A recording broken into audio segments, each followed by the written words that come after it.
welcome to my channel Art of Programming. I am Dr. Hital Thakur.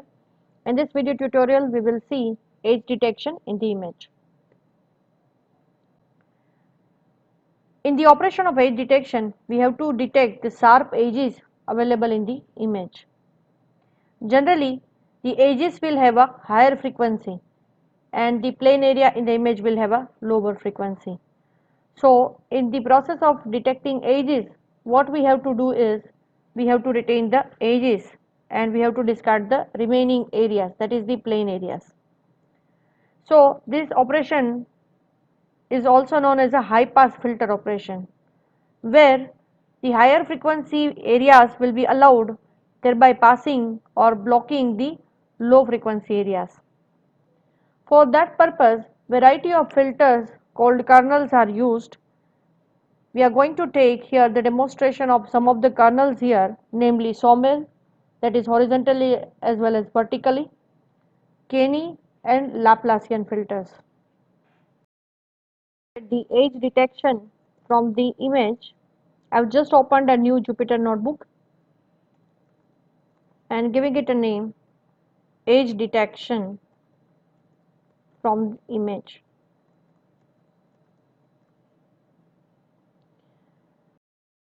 Import the necessary packages. So first of all, importing the import CV2 computer vision library.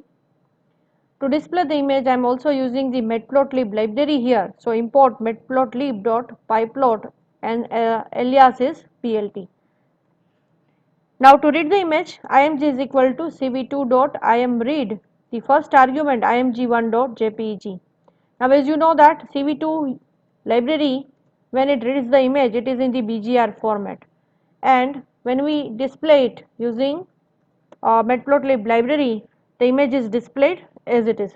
So what we have to do is we have to convert it into the RGB format, and for that purpose you can use the function cv2.cvtcolor, the first argument the image you want to convert. So here in this case I am passing img, the second argument cv2.color underscore, the image is in which format and you want to convert it into the which format. So here I said that the image is in the BGR format and I wanted to convert it to the RGB format. So there is a constant available cv2.color underscore BGR to RGB. So this will convert my image into the RGB format. So I am just overwriting into the same part here and just displaying it once again. So here my img variable has been overwritten, but in every case I don't want to do this. So I'm just putting this particular statement into the comment, and here in the operation of edge detection I want to read the image into the grayscale, and hence I'm passing the second argument as a 0. So here the image will be read and in a grayscale format. So when I'm just going to display it, I have to add one more argument called cmap equal to gray. So matplotlib library will display the image into the grayscale. So here what we have done is we have also read the image into the grayscale, and at the same time we are also displaying into the grayscale. So we have a grayscale image now. img is in a grayscale format. Now here we are going to use certain kernels which we have discussed in our theory. There are so many kernels available for the edge detection purpose. We are going to see here the very first img1 is equal to, that is the output image variable I have taken, cv2 dot sobel, s capital sobel here, and img I am passing the arguments here. The second argument cv2 dot cv underscore 64f 1 0 and 5. So here I will explain you the arguments. The very first argument is the original image, here in the case img. The second argument defines the depth, the destination image depth. We want the destination image depth should be equal to the original image. So here I pass cv2.cv underscore 64f. The third argument and fourth argument are related to x order and y order, because we want a horizontal sobel here. So we have passed a x order as 1 and y order as 0, and the last argument defines the size of the kernel. So here I had given a 5.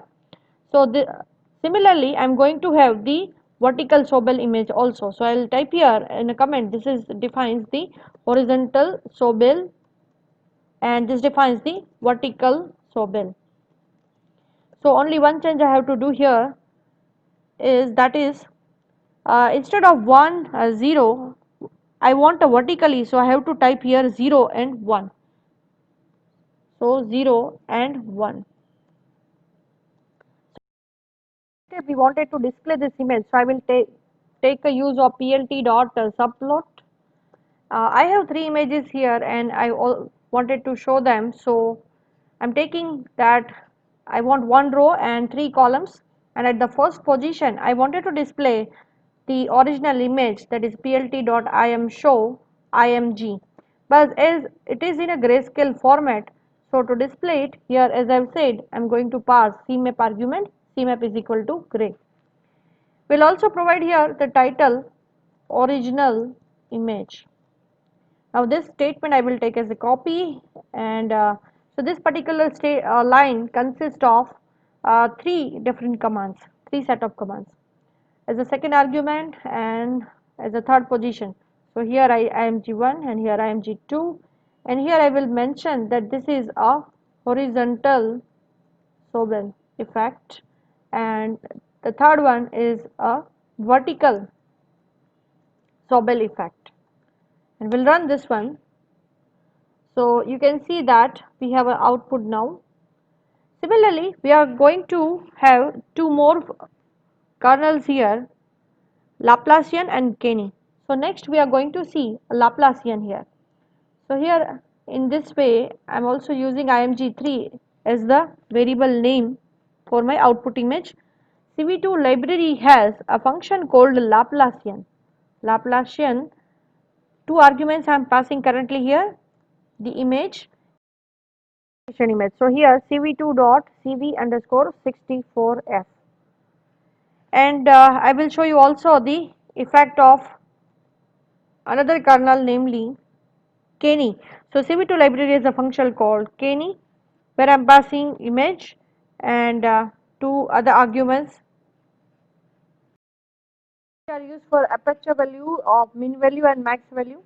So now I have two more output images which I wanted to display, so I'll take this as a copy, and now here I have one row and five different columns.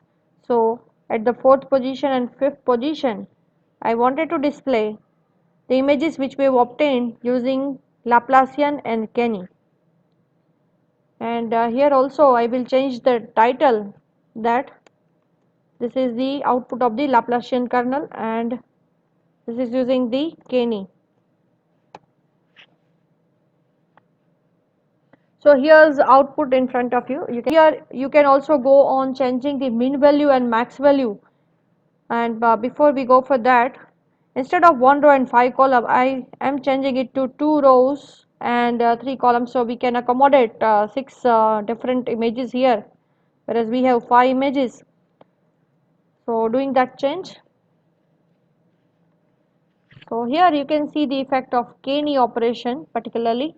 So I'm going to change the mean value and max value here in the Kenny arguments. So I'm just changing it to instead of 50 to 100, and so you can see that very small edges, the very minute details are not there, only the sharper edges are there. So you can go on changing this mean value and max value, and you can obtain the different outputs here. Operation is useful. What are the applications of this edge detection operation? So you can say that whenever there is a requirement that you want to preserve only the structure of the image, that is the boundaries or the outlines in the image, thereby reducing the unnecessary information, at that time the edge detection operation is useful. The important features like curves, corners and lines can be preserved by means of this edge detection operation. Now to recognize the object, suppose we do have one image and in that image we have a ball. Uh, so a ball is going to have a circle shape. So once we find out the age of that particular ball, and if we find that is there any circular kind of image object is there in that or not, so to recognize the object also the edge detection operation is useful. Using that we can find the boundaries and we can segment out that particular object also. So later on in the computer vision and recognition areas, this is going to be a very useful operation. That's all for now. Thank you very much.